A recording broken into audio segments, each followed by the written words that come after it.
up. We got some tires from Bill Turner's team. And what's going to happen, these used tires are going to go through the system here and get new tires to put on these. And all of their tires have barcodes, brand name mandated. They must have a barcode as soon as the tire is manufactured. So this barcode is used when it's going out from Continental to the team and then when it's coming back in. That way Grand Am knows if these teams are potentially testing. As soon as those tires are dropped off, an order is placed and a new set of tires is going to go on top of those old tires.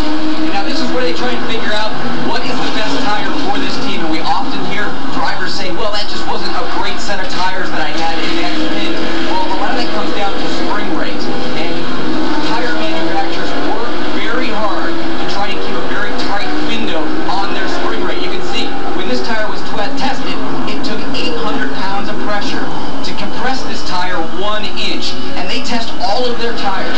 So when they give tires out to a team, they try and keep that window very tight. 1985, 1960, only about 15 pounds there. So they try and keep that really tight so it's consistent for the team. As soon as they've got their new tires, they bring those tires in here and bust the old tire off. Here's a wheel that doesn't have a tire on it anymore, and you can see you have a sensor on the inside of this wheel. We'll often talk about telemetry that the teams are looking at and whether they're monitoring their air pressure, telling their driver when they've got a new set of tires whether that air pressure is up to that optimum temperature and pressure for running hard, or potentially when they've got a puncture and they're losing air, trying to get that driver to slow down quickly because they can see a tire depleting. So they come in here, they're going to bust that old tire off that wheel.